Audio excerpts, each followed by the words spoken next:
BJP ರಾಷ್ಟ್ರಾಧ್ಯಕ್ಷರಾಗಿ Nitin Nabin ಸಾರಥ್ಯ ವಹಿಸಿಕೊಂಡಿದ್ದು ಕರ್ನಾಟಕದ BJP ರಾಜ್ಯಾಧ್ಯಕ್ಷರಾದ B Y Vijayendra ಇವತ್ತು ನಿತಿನ್ ನಬೀನ್ರನ್ನ ಭೇಟಿ ಮಾಡಿ ಶುಭಾಶಯ ತಿಳಿಸಿದರು. ದೆಹಲಿಯಲ್ಲಿ ನಿತಿನ್ ಭೇಟಿಯಾದ ವಿಜಯೇಂದ್ರ ರಾಜ್ಯದ ವಿದ್ಯಮಾನಗಳ ಕುರಿತು ಚರ್ಚೆ ನಡೆಸಿದ್ದಾರೆ.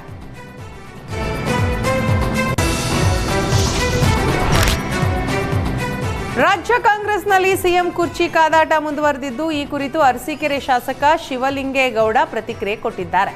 ನಾಯಕತ್ವ ಬದಲಾವಣೆಯಂತಹ ವಿಚಾರದಲ್ಲಿ ನಾನು ಮಾತನಾಡಲ್ಲ, ನಾನು ಆ ಮಟ್ಟಕ್ಕೆ ಬೆಳೆದಿಲ್ಲ ಅಂತ ಶಿವಲಿಂಗೇಗೌಡ ಹೇಳಿದ್ರು. ಸಚಿವ ಸಂಪುಟ ಪುನಾರಚನೆಯ ವೇಳೆ ಹಾಸನಕ್ಕೆ ಅವಕಾಶ ಬೇಕು, ನಾನು ಪಾರ್ಟಿ ಬಿಟ್ಟು ಬರುವಾಗ ಭರವಸೆ ನೀಡಿದ್ರು. ಹಣೆಯಲ್ಲಿ ಬರೆದಿದ್ರೆ ಸಿಗ್ಲಿದೆ, ಇಲ್ಲದೆ ಹೋದ್ರೆ ಏನ್ ಮಾಡೋದಕ್ಕೆ ಸಾಧ್ಯ ಅಂತ ಹೇಳಿದ್ದಾರೆ. ನೋಡಪ್ಪ, ನಾನು ಆ ವಿಚಾರಗಳನ್ನು ಮಾತಾಡಲ್ಲ. ನಾನು ಅದ್ರ ವಿಚಾರ ನಾನು ಅಷ್ಟೊಂದು ದೊಡ್ಡವನಲ್ಲ. ಅದು ಯಾರು ಮಾತಾಡ್ತಾರೋ ಅವ್ರವ್ರಿಗೆ ಬಿಟ್ಟಿದ್ದು. ನಾನೇನೂ ಆ ವಿಚಾರದಲ್ಲಿ ನಾನು ಪ್ರಸ್ತಾಪ ಮಾಡಲ್ಲ. ನಾನು ಹೈಕಮಾಂಡಿನ ಶಿಸ್ತಿನ ಸಿಪಾಯಿ. ಹೈಕಮಾಂಡ್ ಏನು ಹೇಳುತ್ತೆ ಅದನ್ನು ಕೇಳ್ಕೊಂಡು ಹೋಗುವಂಥದ್ದು. ನಾನು ಅದಕ್ಕೆ ಬದ್ಧನಾಗಿರ್ತೀನಿ. ನಾನು ಏನೂ ಪ್ರತಿಕ್ರಿಯೆ ಕೊಡಲ್ಲ. ನಾನು ಆ ಪಕ್ಷವನ್ನು ಬಿಟ್ಟು ಇಲ್ಲಿಗೆ ಬರಬೇಕಾದ್ರೂ ನನಗೆ ನಾಯಕರುಗಳಿಂದ ಆಶ್ವಾಸನೆ ಆಗಿದೆ. ನಿನಗೆ ಮಂತ್ರಿ ಮಾಡ್ತೀವಪ್ಪ ಅಂತ ಹೇಳಿದ್ದಾರೆ. ಅದು ಅವ್ರಿಗೆ ಬಿಟ್ಟು ವಿಚಾರ. ಮಾಡಿದರೆ ಒಂದು, ಮಾಡದೇ ಇದ್ರೆ ಏನು ಮಾಡೋಕ್ಕಾಗ, ನಾನು ನಾಳೆ ಬರೋದಿಲ್ಲ ಅಂತೀನಿ, ಸುಮ್ಮನಾಗ್ತೀನಿ.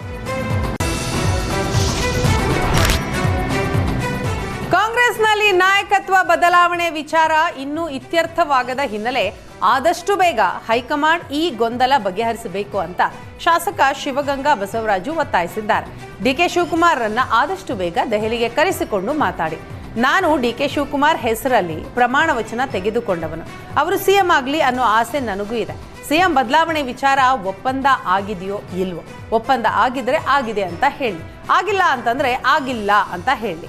ಸಿದ್ದರಾಮಯ್ಯ ಅವರೇ ಮುಂದುವರಿತಾರೆ ಅನ್ನೋದಾದ್ರೆ ಅದನ್ನ ಹೈಕಮಾಂಡ್ ತಿಳಿಸ್ಲಿ. ಸಿದ್ದರಾಮಯ್ಯ ಮುಂದುವರಿಯೋದಾದ್ರೆ ಅವರಿಗೆ ಶುಭವನ್ನ ಕೋರ್ತೇವೆ. ಎಲ್ಲ ಗೊಂದಲವನ್ನ ಹೈಕಮಾಂಡ್ ಬಗೆಹರಿಸಬೇಕು ಅಂತ ಒತ್ತಾಯಿಸಿದ್ದಾರೆ. ನಮ್ಮನ್ನೇನು ಕರೆದಿಲ್ಲ, ಮುಖ್ಯಮಂತ್ರಿ ಉಪಮುಖ್ಯಮಂತ್ರಿಗಳು ಕರೀತಾರೆ ಅಂತ ಹೇಳಿದರು. ಸೆಕೆಂಡಿಗೆ ಅಂತ ಹೇಳಿದ್ರು ಸದನ ಮುಂದುವರೆದ್ರಿಂದ ಮತ್ತೊಮ್ಮೆ ಡೇಟ್ ಕರಿಬೋದು ಅನ್ನೋದು ಕಾಯ್ತಾ ಇದ್ವಿ.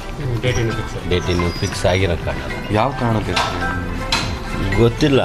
ಅದು ಯಾವ ವಿಷಯ ಅನ್ನೋದು ಗೊತ್ತಿಲ್ಲ. ನಿಮ್ಮಲ್ಲಿ ಏನು ಮುಖ್ಯಮಂತ್ರಿ ಗೊಂದಲ ಇತ್ತು, ನಾವೇನು ಮಾಧ್ಯಮದಲ್ಲಿ ನಿಮಗೆಲ್ಲ ಹೇಳಿಕೆ ಕೊಡ್ತಾ ಇದ್ವಿ. ಆ ಒಂದು ಹೇಳಿಕೆ ಕೊಡ್ತಾ ಇದ್ವಲ್ಲ, ಅದಕ್ಕೊಂದು ಇತ್ಯರ್ಥ ಆಡಬೇಕು ಹೈಕಮಾಂಡು ಅಂತ ನಾವೇನು ಪದೇ ಪದೇ ಹೇಳ್ತಾ ಇದ್ವಲ್ಲ, ಆ ವಿಷಯವಾಗಿರ್ಬೋದು ಅಂತ ನಮ್ಮ ಒಂದು ಅನಿಸಿಕೆ. ಅದು ಹೋದ್ಮೇಲೆ ಗೊತ್ತಾಗ್ತದೆ ಯಾವ ವಿಷಯ ಕರೆದ್ರು ಏನಂತ ಚರ್ಚೆ.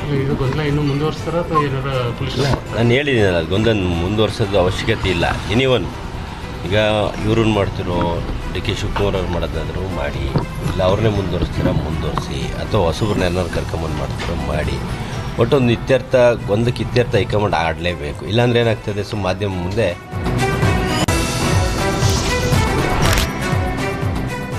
ಕಾನ್ಫಿಡೆಂಟ್ ಗ್ರೂಪ್ ಮಾಲೀಕ ಖ್ಯಾತ ಉದ್ಯಮಿ ಸಿಜೆ ರಾಯ್ ಆತ್ಮಹತ್ಯೆ ಪ್ರಕರಣದ ತನಿಖೆ ಚುರುಕುಗೊಂಡಿದ್ದು, ರಾಯ್ ಸಾವಿನ ರಹಸ್ಯ ಭೇದಿಸಲು ಎಸ್ಐಟಿ ತಂಡ ಸಜ್ಜಾಗಿದೆ. ನಗರ ಪೊಲೀಸ್ ಆಯುಕ್ತರ ಕಚೇರಿಯಲ್ಲಿ ಎಸ್ಐಟಿ ಸಭೆ ನಡೆಸಲಾಯಿತು. ಜಂಟಿ ಪೊಲೀಸ್ ಆಯುಕ್ತ ವಂಶಿ ಕೃಷ್ಣ, ಕೇಂದ್ರ ವಿಭಾಗದ ಡಿಸಿಪಿ ಅಖಾಯ್ ಅಕ್ಷಯ್, ದಕ್ಷಿಣ ವಿಭಾಗದ ಡಿಸಿಪಿ ಲೋಕೇಶ್ ಸೇರಿದಂತೆ ಹಲವು ಅಧಿಕಾರಿಗಳು ಇವತ್ತು ಸಭೆ ನಡೆಸಿದರು. ತನಿಖೆಯ ಪ್ರಾಥಮಿಕ ಹಂತದ ಬೆಳವಣಿಗೆಯ ಕುರಿತು ಸಭೆಯಲ್ಲಿ ಚರ್ಚೆ ನಡೆದಿದ್ದು, ರಾಯ್ ಆತ್ಮಹತ್ಯೆ ಕೇಸ್ಗೆ ಸಂಬಂಧಿಸಿದ ಎಲ್ಲ ದಾಖಲಾತಿಗಳನ್ನು ಪರಿಶೀಲನೆ ಮಾಡಲಾಯಿತು. ಸಿಜೆ ರಾಯ್ ಅಂತ್ಯಕ್ರಿಯೆ ನಡೆದು ಇಂದಿಗೆ 7 ದಿನ ಪೂರ್ಣಗೊಂಡ ಹಿನ್ನೆಲೆ ಸೇಂಟ್ ಜೋಸೆಫ್ಸ್ ಚರ್ಚ್ನಲ್ಲಿ ಸಾಮೂಹಿಕ ಪ್ರಾರ್ಥನೆ ಸಲ್ಲಿಸಲಾಯಿತು. ರಾಯ್ ಸ್ಮರಣಾರ್ಥ ಇವತ್ತು ಚರ್ಚ್ನಲ್ಲಿ ಕುಟುಂಬಸ್ಥರೆಲ್ಲ ಹೋಲಿ ಮಾಸ್ ಆಚರಿಸಿದ್ರು. ರಾಯ್ ಪತ್ನಿ, ಪುತ್ರ, ಸಹೋದರ ಸೇರಿ ಕುಟುಂಬಸ್ಥರು ಭಾಗಿಯಾಗಿದ್ದರು. ಕಲ್ಕೆರೆ ಬಳಿ ಇರುವಂತಹ ಸೇಂಟ್ ಜೋಸೆಫ್ಸ್ ಚರ್ಚ್ನಲ್ಲಿ ಕಾರ್ಯಕ್ರಮ ನಡೆದಿದ್ದು, ಸಿಜೆ ರಾಯ್ ಆತ್ಮಕ್ಕೆ ಶಾಂತಿ ಸಿಗಲಿ ಅಂತ ಕುಟುಂಬದವರಿಂದ ಹೋಲಿ ಮಾಸ್ ನಡೆಸಲಾಯಿತು.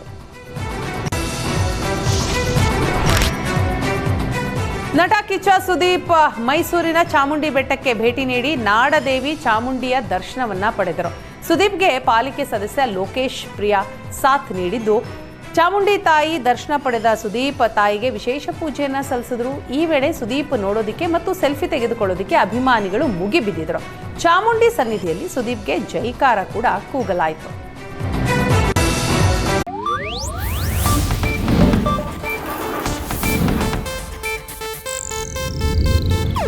ಇದು ಏಷ್ಯಾನೆಟ್ ನ್ಯೂಸ್ ನೆಟ್ವರ್ಕ್ ಪ್ರಸ್ತುತಿ.